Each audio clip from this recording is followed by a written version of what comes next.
Can I see what tattoos you have? Here we go. So what's this do?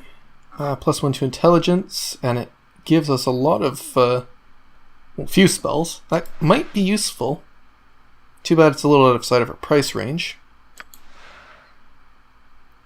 You learn to speak with the dead and hear their stories, even from beyond the eternal boundary. Oh, okay. So you can chain undead. Hold undead. Okay. I think that's a spell. That's not actually talking to the dead, which we learned in the last place. Tattoo of Anna. What's that? +1 to dexterity, -1 to lots of things, and plus of 3s, many. Some of Anna's presence must be rubbing off on you, for this tattoo allows you to call upon some of her cat-like skills and grace to hone the thief abilities. Unfortunately, it also inherits some of Anna's brashness and impulsiveness, reducing your charisma and wisdom accordingly. That's kind of neat, though. I wonder if we could put that on... oh, Tattoo of the Skull. This is mortar. So, usable only by the Nameless One. Is it the same kind of idea with this? Yeah, it is. Okay. I don't think we're gonna do that. Is there anything here that's gonna be really interesting? +2 to intelligence. +1 to wisdom. +2 to wisdom.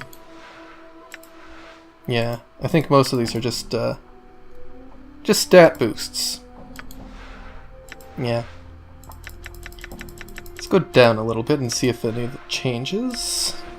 No. Well, actually, armor class might be interesting, except these ones only seem to be usable by fighters. Okay, no. Don't think there's too much to really do here. What's up with that curtain? Can you tell me?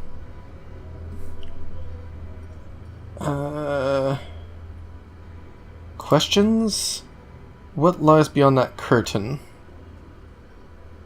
Or can you tell me anything about these tattoos on my body? Let's start with that, actually. Studies your body for a moment, walking around you.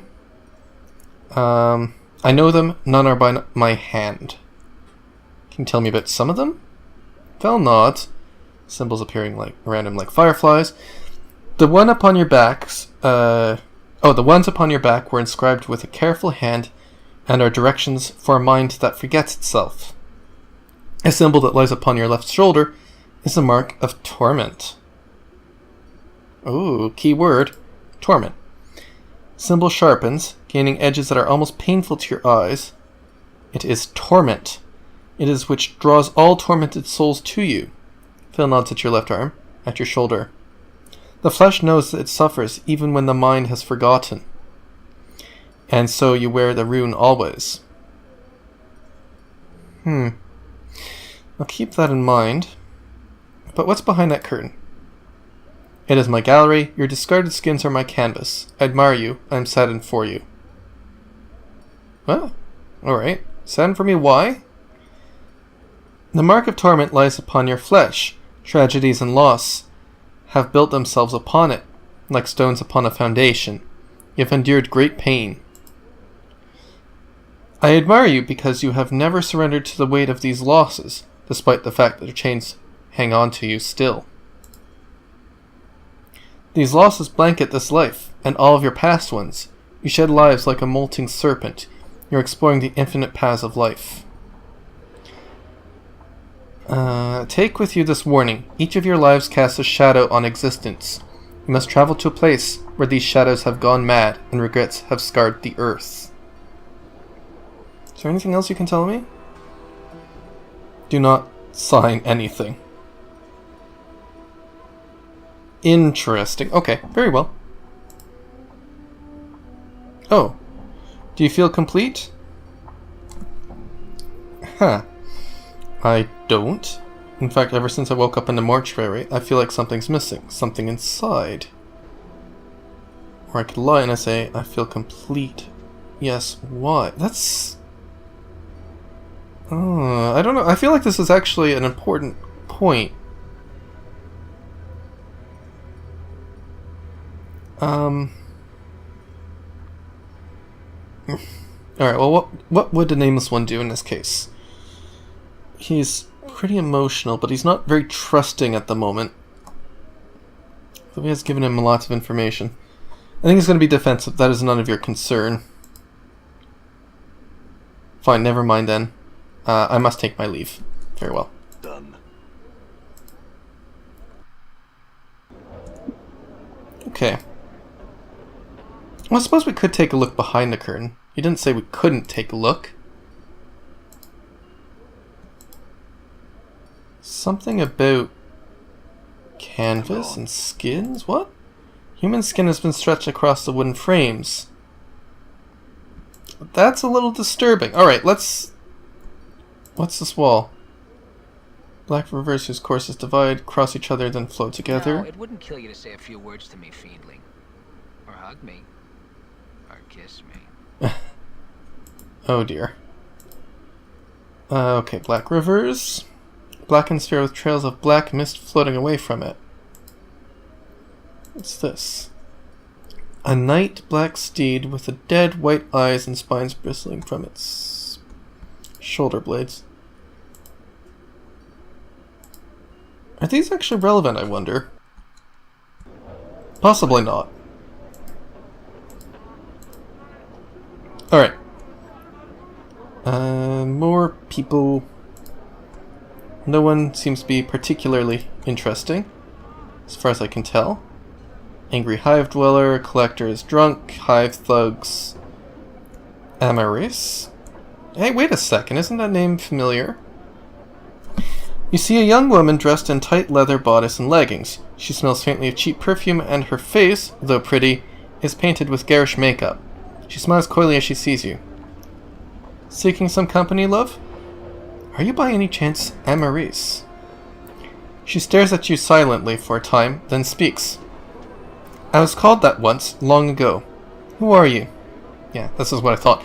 I sent to find you by Nod, your brother. He's worried about you and hoped you could tell him, or I could tell him, how you were. Nod? He's alive?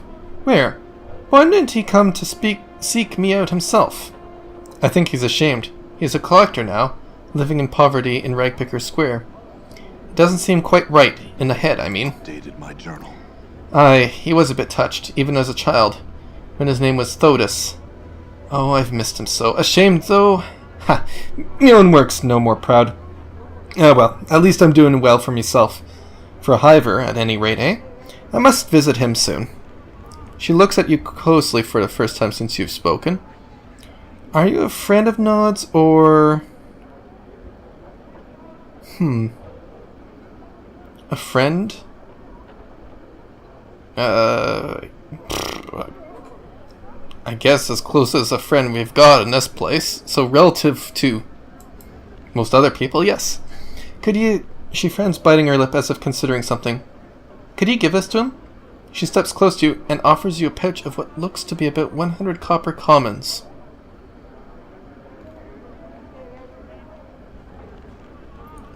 Yes, I'll get it to him. Yeah.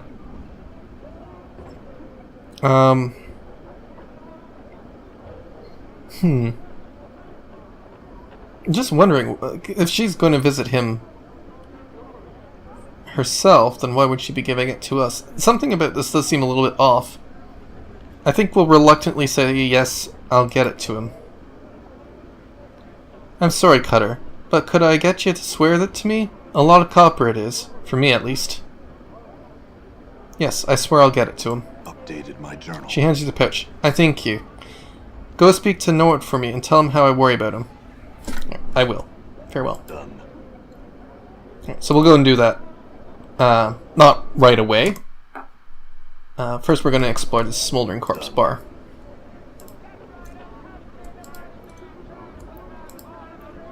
Actually, because it is a bar in this particular city, I think we should make sure Anna is appropriately equipped.